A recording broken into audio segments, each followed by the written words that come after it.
Il y a une question qui se pose dans la fête du Shavuot. Et on voit que à plusieurs reprises dans la Torah, on parle de la fête de Shavuot. Dans Parashat Mishpatim, on dit qu'on doit fêter les 3 fêtes. Dans la Parashat de Emor, aussi on nous parle de la fête de Shavuot, ainsi de la Parashat de Pinchas.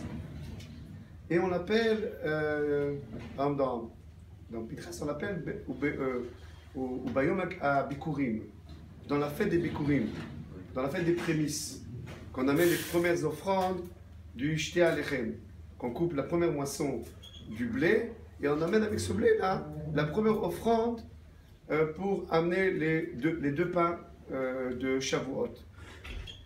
Dans aucun endroit dans la Torah que j'ai cité, que ce soit dans Mishpatim, dans Emor ou dans Pinchas, que dans ces 3 endroits on parle de la fête de Shavuot, on nous cite la date de Shavuot. Dans aucun de ces endroits-là. Alors que toutes les autres dates sont citées. Par exemple, quand on nous parle de Pessah, et ensuite, on passe à Shavuot, donc on ne cite pas Shavuot, la date de Shavuot, mais quand on nous parle de Rosh Hashanah, de Kippour, de Sukkot, on nous précise la date. Le 1er du mois, le 10 du mois, le 15 du mois. Chaque fois, on nous précise dans toutes les fêtes la date. À Shavuot, c'est la seule fête quand il n'y a pas de date. Et c'est quoi, même quand on arrive à Yitro, que là on parle de Matan Torah, alors on nous dit effectivement qu'ils sont arrivés le Rosh Chodesh Sivan, ils sont arrivés au Mont Sinaï. Bachodesh Hashelishi, l'Etzed Ministre Bayom Azeb Bao Midbar Sinaï. On est le 3e mois. Alors le 3e mois c'est lequel? Le premier mois c'est Nissan, ensuite on a Iyar, ensuite on a Sivan. Le 3e mois ils sont arrivés. On nous dit même pas le 1er du mois, le 3 Sivan. Oh, les Chachabim ils ont compris c'est Rosh Chodesh Sivan, et même qu'ils ont compris c'est le 2e jour de Chodesh Sivan. Là aussi c'est pas très clair. Et après on nous dit qu'il y a une préparation, mais on ne nous précise pas à quelle date la Torah a été donnée. Alors nous on sait que c'est le 6 Sivan. Mais sachez-le que c'est pas clair. Dans la Gemara de Shabbat, il y a une marloquette entre le Chachamim et le Rabbi Yossi. Est-ce que la Torah a été donnée le 6 Sivan ou le 7 Sivan? Alors, la Torah ne nous a pas précisé la date. Le Talmud, il y a une discussion quand c'est la date de Shavuot. Donc, quelle est la raison? C'est la question. Quelle est la raison qu'on ne nous précise pas? Alors, la réponse est, les Chachamim nous l'ont donnée, on la connaît, c'est qu'il n'y a pas de date à la donner de la Torah. Ah bon? Il n'y a pas de date à la donner de la Torah. La Torah, elle est donnée tous les jours. Tous les jours, il faut l'étudier.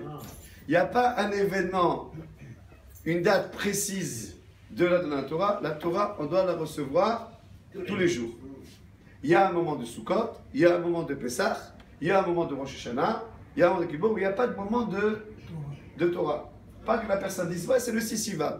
Le 6 Sivan, je vais passer la veillée, je vais recevoir les 10 commandements, je vais étudier, et après, voilà, c'est la date spécifique. Tous les jours de la vie d'un juif doit être lié intensément à la Torah. Notre maître, le Rav Mordechai Eliyahu, il ramène la dracha de Yitro, qui dit comme ça.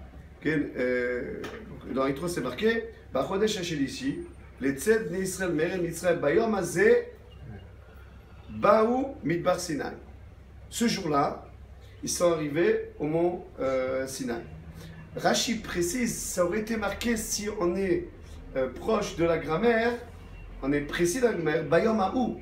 Ce jour-là, ils sont arrivés, pas aujourd'hui, mais le jour que j'ai parlé tout à l'heure. Pourquoi c'est marqué Bayom Hazeh, pas Bayom Haou? Rashi nous dit, Rashi nous enseigne, que כשבכל יום ויום יהיו דברי תורה בינינו כחדשים, כאילו ניתנו היום מסיני. Que chaque jour la Torah elle doit être Bayom Hazeh. Aujourd'hui je reçois la Torah. Pas ce jour-là, il y a quelques milliers d'années, mais aujourd'hui je dois recevoir la Torah de nouveau. Je dois me lever, faire Birkot Torah, et aujourd'hui commence un nouveau jour, un renouvellement dans ma réception de la Torah. Je remarque que une fois, j'ai demandé à notre maître, je lui ai dit, comment on fait pour étudier la Torah avec Simcha? C'est pas si simple de recevoir le jour de la Torah et passer des heures à étudier, etc. Et même quand on le fait, des fois c'est par obligation, on n'est pas vraiment lié à la dimension de la Torah. On a dit qu'il faut le matin lire avec Simcha, prier avec Simcha, les Birkot à Torah. Les Birkot qu'on fait le matin après Birkot à Shachar, on fait Birkot à Torah, les dire avec Simcha, avec attention. Qu'aujourd'hui, bon, Hachem, j'ai le srout que Dieu m'a choisi parmi toutes les nations et m'a donné la Torah. Ok? Yom Tov Lekolam.